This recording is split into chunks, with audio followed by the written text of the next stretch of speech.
Hi, I'm John Seitz. The title of this video is I've never heard of a StreetRod guitar.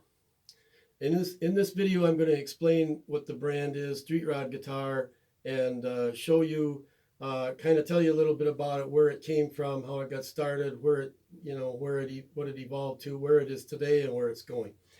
This is a brand name of a guitar that I came up with the idea of a long time ago. I used to do auto body repair and painting, so I've always liked the idea of a street rod as far as the car, the flame paint jobs and the high performance engines and all the stuff. It performs way better than anything that you could buy the way it is, called stock. So I developed that brand name, and I've always had kind of the thing in the back of my mind, like an advertising slogan: Street Rod Guitars, test drive one today. But that's what I'm going to talk about in this video, explain what this is. So the Street Rod guitar, the way it got started was I've always built kits. I've been a guitar player for many years, and like a lot of guitar players, you have a few skills. You like to work with your hands. You can solder, you can assemble and stuff like that, and you can paint. You start building guitars or taking them apart and customizing them and experimenting with them, and a lot of guitar players do that. There's a ton of stuff out there online available from parts and kits and Facebook groups that cater to that kind of thing. Wow, it's just lots of stuff. So this is not something that unique, but this kind of thing, I believe, is marrying this idea of the custom paint and the bodies and all that. So anyway, as a guitar player, I worked in an assembly place, an assembly plant, and ran into a guy there that worked there that was also a guitar player, and he heard that I built guitars, and he wound up ordering one, and so I wound up building him a guitar. And this guitar here, this is the actual body from that guitar with the original paint job. It's got different neck and different pick guards, stuff like that. But anyway, it's a Stratocaster based design, and what it's almost like the car thing, the dealership. You buy a car, you drive it quite a while, and it gets kind of worn out. You want a new one, you trade it in, get a new one. That's what this guy did. He traded it in, and I built him a new one. This is the body from his original one, but the neck is different. There's a lot of different parts on it, so I can't say it's the original one. But you know how some companies, they like famous companies, famous name brand builders, they'll have like the serial number 0001 hanging on the wall, and that'd be like 250 grand to buy that, or they won't even sell it. That's that kind of thing. This is kind of like that, but the reason it's got a different neck on it is because I went the route with necks. I didn't know when I first started out building these. I know the necks there's a lot of necks out there that were poor quality, and as you know, a guitar neck has to be, the frets have to be right in line with each other, none higher than the others, and all that is. And so you got these companies making guitar parts, and they'd make necks, and the necks would be like rejects, and they get rejected, but yet they sell them to other companies, and with the understanding that it's a reject, or it's a reject, but the other company doesn't keep their word, and they wind up selling them as good, and then so they lose their reject status and become good parts. That is something that really irritates me. So but anyway, this is like neck number 5 on this. It took that many to get one that was good, but this is a high quality neck, nice and straight. And then another part that I want to talk about was the pick guards on these. This is actual chrome metal. It's made of metal, and it's chrome. This is what I had on it originally, something like this, and this is not metal. This is plexiglass. It's with plexiglass with a foil on the back side, and that's what gives you the mirror effect. And it's the closest thing you could have to chrome. And like the street rod guitar idea, like the street rod cars, lots of chrome to make it pop, and then awesome paint. This has this foil on the back side is easily scratched or damaged. If you accidentally bump it with a soldering iron or a screwdriver, it'll make a mark, and you can see it from the other side. And so like very, very, just fragile, hard to work with, and they sit against the body like that, and just taking it off a couple times, you can create those scratches. So I put like aluminum tape on the backside to try and protect it. And at one point on one guitar, I remember actually gluing a piece of cloth to the body so this would sit against the cloth so it wouldn't do that. Very frustrating. And so then Fender came out with the with this, which is metal. This is chrome and it's metal. And yeah, now we're talking. Now there's the solution to the problem. Although I don't know if they have the different configurations available, like humbucker, single humbucker, or whatever, you know. But anyway, that's what they have now. Actually, if I didn't have the configuration I want, I mean, I've built custom guitars through the years where you couldn't even get a pick guard that shape or anything, and I've made get the pick guard out of metal in my shop and sent it off to be chrome. There's companies that do chrome that'll do that, so I'm not worried about that. But this really solved that problem. Just before we leave this guitar, I wanted to talk about this. This guitar has active electronics, which makes it so special. Active electronics is a small circuit board about 1 by 2 inches, and it sits right under this area. It's an area that's routed out under the pick guard, and what it does is raise the signal level up to a point where you can easily overdrive it, and you can get tones that are just awesome. This will produce tones that are way beyond what a normal stock three single coil guitar will do. And so like you see how this control is stacked. That's because with active electronics, it's no longer tone and volume, it's gain and frequency. So it has, you know, controllable by these two stack controls. There's a lot more things you can control there easily with active, you know, that you wouldn't see on passive. And the way you turn it on is, that's a push pull pot. Just pull that out like that. But you usually turn down, turn it on, and then turn up, because you might get a popping noise. I don't know. But anyway, capacitors in there will take care of that. But they're powered by a 9-volt battery, and so the circuit board just sits right in this area, so the wire isn't any more longer than about that, the power supply wires from the battery. And they usually have, to be able to change the battery quickly, they would have these quick change battery compartments where it's hinged and it opens up like that to allow changing the battery. And as a result of opening and closing so many times, the wires would actually break off, and that would, oh, that's terrible. You're up on stage and all of a sudden you have no sound because the wires broke. That's really frustrating. The guy that owned this was frustrated with that, so I had to do something different there. Now they have battery boxes where they're aware of that problem. They fixed that. But what I did with this is this came from an old effects unit that failed. So I like that idea there. It's just, I mean, basically this has just been rebuilt, but I mean, that's the kind of thing we have here. So now I want to talk about, well, first of all, I'll show you the sample of all my work, all the things I've done. This is a customized Epiphone. It's a Les Paul special. This guitar was $130 new, you know, it's that kind of thing. But the thing of it is, since I don't have a brand name, nobody knows StreetRod, and it's just as bad as having a guitar with no name on it. Nobody ever heard of StreetRod, and with no label, it's kind of a no-namer, and doesn't matter how much you put into it, maybe it's not worth much. So I can piggyback on a brand name. This is a customized Epiphone, and it's perfectly legal to do that. And it, you know, it's pretty cool. I mean, I've done a lot of modifications. It's got the Seymour Duncans, got rid of the ABR1 bridge that it came with, and got a real nice Nashville Tune-o-matic. It's got the 2-volume, 2-tone controls like a Les Paul standard, and it has the better bolt-on system. And this is on eBay right now, but I'm asking a lot more than 130, believe me. But I mean, what they're paying for is the work that's been done, and it's been set up. It plays like butter. I mean, the Seymour Duncans, this thing rocks, believe me. That's one type of thing I do. And now the acoustic guitar thing, somewhere along the line I started doing ocean scenes, and I started doing them on acoustics, I guess. So it kind of like the Jimmy Buffett idea with the, you know, Margaritaville or something. That's always acoustic music, and I like acoustics for this type of thing because you have so much more area to work with, and you can get a little better, you know, you don't have to worry about trying to stuff all this detail into a very small area, which is like, you know, up here and here. So anyway, I started doing them. That's one, and those are guitars that I bought used somewhere, but this one here is a little more expensive to buy. This was a pretty decent guitar.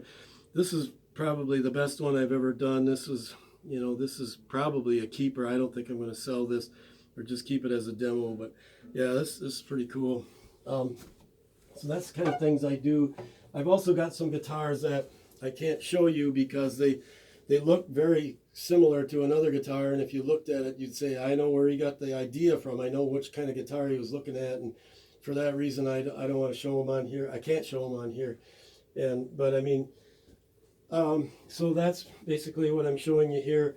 And here's some Strat bodies with the ocean scene again. I don't know if I mentioned this before, but when I was in the auto body business, I had my own van. That was back in the days of the custom van, and I had a van called California Sunshine, and it had California Sunshine on the tire carrier, and then it had this type of a motif on the side. And there, like a van, you have plenty of area to work with there, but I mean, these are so hard. So I'll show you this other body. Now the artwork really turned out great on this one, but it got dropped at some point, and there's a crack that starts in the neck pocket and goes all the way back, all the way back to the bridge cavity. So can't really sell it, but I keep it around as a demo. Now, one of the things I was doing with the guitars, that I would buy them at the pawn shop and modify, take them all apart. I could sell the parts on eBay, the remaining parts, and just use the body and flame that. For quite a while there, I just would take these bodies and flame them and just make the money from the body. But I was doing pawn shop guitars, and those they're come from Squires, and I'm not they come from the import countries like Taiwan and Japan and all that. And they're reasonable. You can buy them for $125 in a pawn shop or $150, and I was basically using them to practice on. I mean, I did sell some of the bodies. I mean, I think I explained that this came from a Squire, so it's not going to be real high quality wood. Some of the wood is actually crap on them, and then I actually got one of my buyers from eBay one time told me, you should be using quality wood because it's so bad on them. I mean, the only thing is with the pawn shop guitars, it's less cost. I mean, if I use, I don't do that practice anymore. I use all quality wood, quality bodies now, because because of that. But it's going to be, the price is going to be higher because those are usually 150 to 225, 250. It's higher priced in there. That's what it's going to do, is drive the price up. So anyway, the way this evolved was, like I say, these are the way the flames looked originally, and that's originally. And then over the process, this is years later. This is years later that this is what they look like now. Now you've got this. I came off of this right side of the flame, left side of the flame, and came up and do this.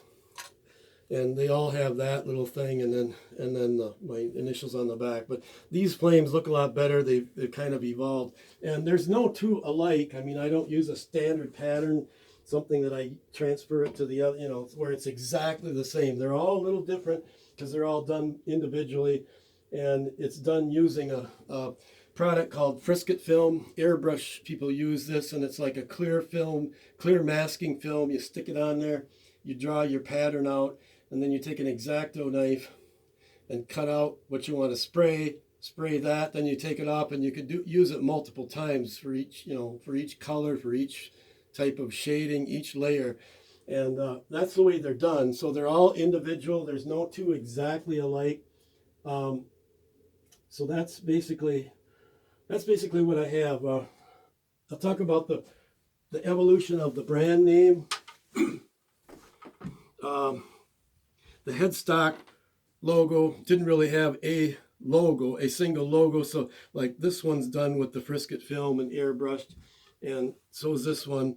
It's done with the Frisket film and the airbrush. And again, that doesn't really look factory, though. It's kind of, you can tell it's done by hand. Then this little decal here is one that you can get at the hobby shop, this little flame deal. And then at one time, somebody was doing some nice logos for me, or I didn't care for the font with this, but at least it looked factory. It didn't look so sloppy. And again, that decal, but that's kind of where the brand name was at that time. Now this is the one I'm using, and I drew that out like that, and then shrunk it down, and I've got some guitars with that done in mother of pearl, where it's that's what I'm going with now. It resembles one of the popular guitars has a logo that goes uphill, kind of like that. The letters are vertical, but it goes upstairs a little bit as it. So that's what I'm using now. So like I say, there's a lot of years of time since that guitar and to where they are today. There's been, and I've never put them online. I've never, I've showed pictures on my Facebook page and stuff, but I mean, as far as having a website saying, this is StreetRod guitars, and tried to market them, officially market them, and drive the brand, it's never happened. So that's why nobody ever knows. You say StreetRod guitars, nobody's ever heard of them. It's been more of a one-off kind of thing where they order, somebody tells me they want one and I can build them one, and it never gets advertised. Now it seems like there's a need for the business. I'm going to actually drive this into a business, and the way I'm going to do that is by having a Facebook page. And again, I had visions of a www.streetrodguitars.com, but I don't, that is going to happen for a while, unfortunately. But I mean, I'm going to drive it from a Facebook page. You can do that to start up a business. So there's going to be a link. There's a link in the description to the Facebook page for the StreetRod guitars, and also hit like on the video if you like what you see. It might be something like Sights Guitars, and then under Sights Guitars, it'll be Island Guitars for those types and StreetRod guitars for them.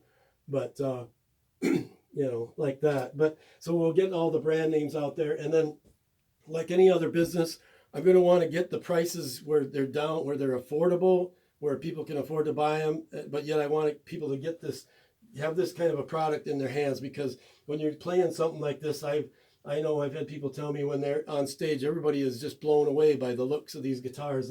I had one guy that was taking the chrome, he had the one like this, and he could take that chrome and he was reflecting it in people's, he's, messing around with all the girls, and he was like shining it in their eyes and stuff. But I mean, I've heard that the people have said, wow, people came up to me and asked me, where did you get that guitar? That is the coolest thing. So I want to get these out there into the public, into the hands of the public, and hopefully, I mean, that's the desire, is to produce a quality product, have something that people really like, and maybe perhaps someday even get one in the hands of a rock star or something. That would be really awesome. That's where I'm going with this. And there's a couple other ideas that I have. One would be one of the popular acoustic guitar builders. That's a big name brand. They make awesome acoustic guitars that their tone is superior to all the cheaper, mid-level acoustics or low-end acoustics. And they started they started selling kits. They sell a kit which you can build, but it won't have their logo on the headstock for obvious reasons. They ain't gonna have you, build the kit and then put their name on it on something you build. They ain't gonna do it. So they don't come with headstock decals, although I've heard people have actually done that. They've built it and they found a decal somewhere, or maybe you can make those things in the printer and they called it that certain name. It's like, oh, no, I wouldn't be doing that. But anyway, I'm not condemning anybody, or, like I say, you can do a lot of things as one-off type guitars. They could be, you could be using, I think you can actually do that. You could copy things that are copyrighted and have something that looks exact and everything for your own use, just a one-off type of thing. But if you start mass producing that and selling it, then you're going to be in trouble.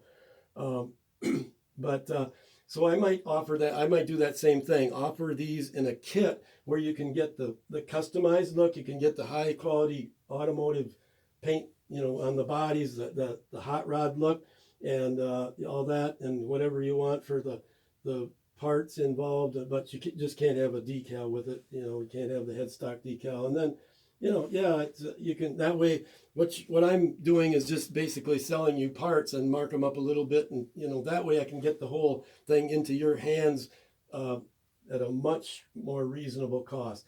And then I also on these type of guitars with the island look, you may be able to, or I mean, I'm working with a company that does wraps. And what a wrap is, it's like a big decal that covers the whole guitar, and it's going to be kind of a challenge maybe to, I mean, they can be formed over the compound curves and things that a Stratocaster have. That's a very complex body shape, but you could actually stretch it over them and somehow put that on there. And what it's going to do is bring the price down because the labor is going to be so much cheaper. You can do that in less than an hour, and actually with the island guitars, it's going to be a picture, actual picture, so it's going to be much more detailed than that, and at much less labor involved. So because like those island guitars take 20 to 25 hours to do that kind of airbrush work. So that would also get the guitar into the hands of the consumer fairly reasonable. So I'm very business savvy. I've got a lot of the ideas. I know, basically know what works and what doesn't, what sells, what doesn't. And so I will do my best to get the product out there into your hands at a reasonable cost.